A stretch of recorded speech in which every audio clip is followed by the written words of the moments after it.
So welcome everyone to our bonus episode for Judges. What was this, 3 to 5? Yeah.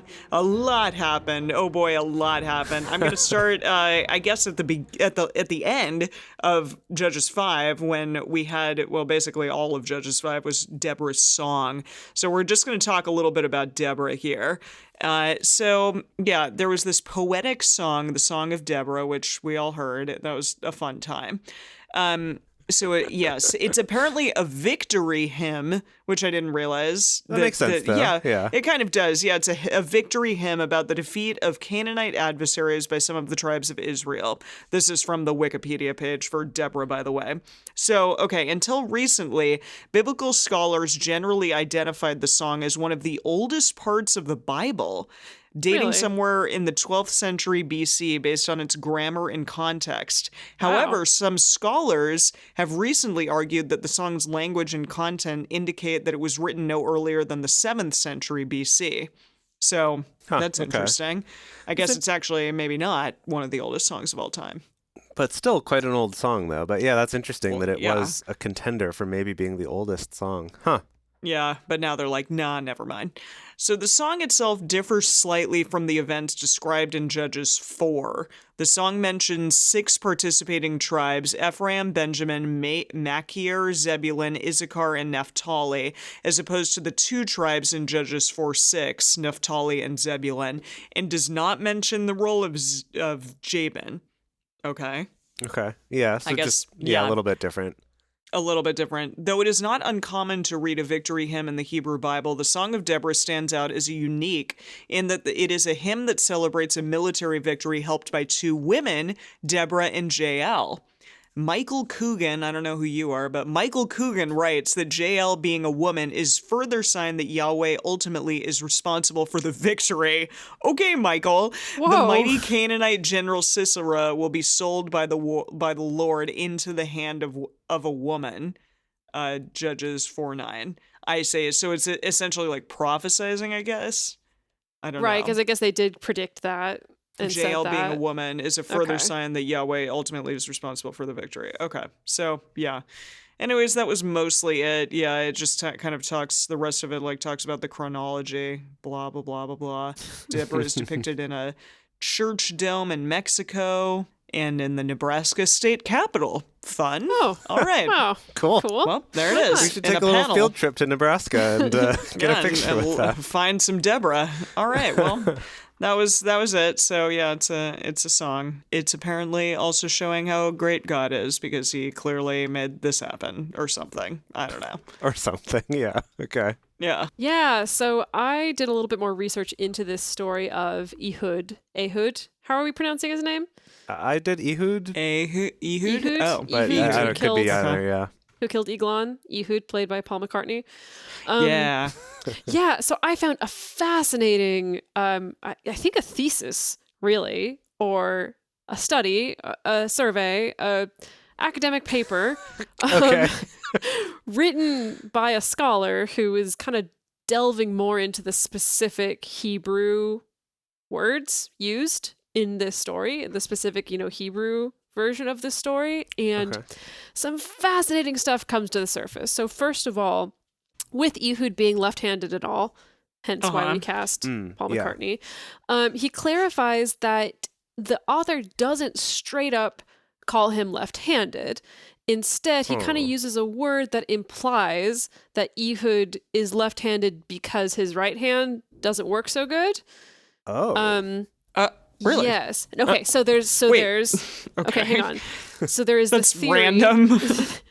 There is the theory that maybe he did have a handicapped right hand or disabled right hand in some way, some injury or something, and so had to be left-handed, and maybe it was a visible injury, so that's why the guards would be like, he can't hold a sword. Yeah. So there's that theory. Now, in the Greek translation, one of the oldest translations of the Bible, they describe him as a man with 2 right hands, is what they call him. And there are theories to suggest that maybe that means that he was actually, what do they call that? Ambidextrous? Yes. Because apparently the Benjamites, which is the tribe that he came from, would be specially trained to fight with both hands and to fight with the left hand. Sometimes even like having your right hand bound behind you so that you had to fight with your left hand when you were training so that you could kind of get the advantage on people because everyone else is coming in right-handed, you know? So this is interesting because it's like right-handed is the only thing that matters, apparently. And so if you're going to have a left hand that works just as well as your right hand, it's just called another right hand, which I don't love. Yeah, that's like really mean to all the left-handed people out there. Well, I mean, we've got it. It's very right-hand ableist. Well, we've got it baked into a lot of other things, like saying you have two left feet. You know, we don't say you have two right feet or two of the same foot. It's specifically the left one that's somehow less good. Yeah, that's South Pause. So there's more. So we go on. Okay. You know, we described Eglon as being a very fat or a grossly fat man, as the message says. The actual Hebrew word that was used was meaty. But it was specifically like a word that would be used for an animal rather than a person as well. I see. So that's where like the implication of meaty. Right, like that's the implication of him being fat and not just like muscly, is that it's one we use for animals. Is that like the idea? Yeah, well, they said it's the same word that was used in describing the fat cows that Joseph had a dream about. Oh. Yeah. Oh, the fat cows. Wow. So all meaty and stuff. Yeah, how did that one go? I dreamed that in the fields one day there were 7 fat cows that were mine. Something like that. What is this? What are you talking about? From Joseph and the Amazing Technicolor Dreamcoat. Oh, yeah, okay. That was a long time ago.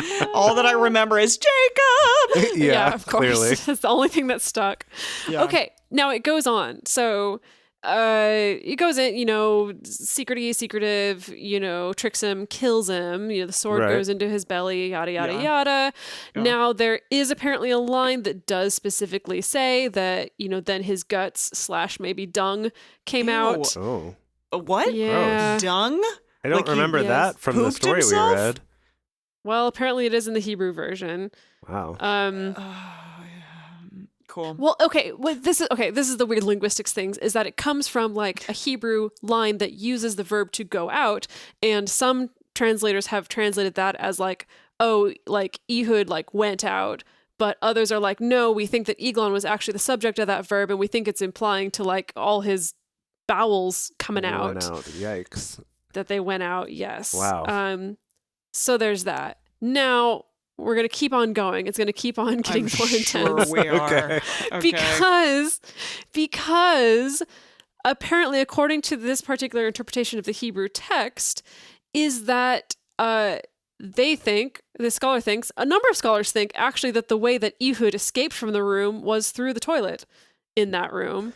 Where did they get that from? What, is just from other texts that didn't end up in the story that we read? Is that the idea? That reminds me of Slumdog Millionaire. I don't know if and also Trainspotting, both Danny Boyle films. So I think Danny Boyle hopping into toilets. Danny Boyle's all about people hopping into toilets. Yes, exactly. So, Well, because sorry, this is a very academic paper, and so I'm also kind I'm also kind of having to interpret it in real time. But they do kind of make the argument that like Ehud locks the doors from the inside, and where else would he have gone to get out? But they do say that like they mention the particular space that he exits into, which would have been a space that a toilet would have been built above, I guess. And also, if the servants corroborate it with, like, they think that he's going to the toilet, clearly there would have been a toilet in his throne room, in the cool room. It's so cool. It has built-in plumbing and everything. Wow. You know, so anyway, so that I just thought that was really interesting. Kind of adds a lot more color to an already quite colorful story. Yeah, I guess a lot more sort of sneaky, dirty action. Okay. Sneaky, dirty action. That's going to go on the movie poster for this chapter of Sneaky, Judges. dirty action. Judges. Kind of gross. Will make you want to take a shower as soon as you get home. Meow, meow, meow, meow, meow. Okay. That's what I got. What you got, Jase? Yeah, oh boy, that was interesting. So I was inspired by our question of will any books in the Bible pass the Bechdel test? And this was pretty interesting, actually. I found a number of things. So first of all, just to sum it up for any listeners who aren't familiar, which I'm sure most of you are, but the Bechdel test is, I'll give you a little history, actually. It was a test that was created actually as a joke in a comic strip originally. Wow. A joke. As a joke. Well, yeah. And so basically the joke is that these two women are trying to decide on a film to go see. And they're like, okay, it has to pass these 3 rules. You have to have female characters that have names. They have to have a conversation with each other. And that conversation can't be about a man. That's the original. And there have been some variations of like the conversation has to last longer than 60 seconds or, other requirements. But that's the basic idea.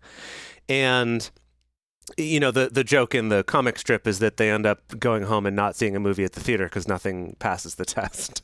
But so it is interesting to me that it's since been used in academic writing and things like that, even though it did start as more of a joke. And that is also something worth keeping in mind when people are like, yeah, but that seems like a very low bar to clear. It's like, yeah, that's the point. It's not.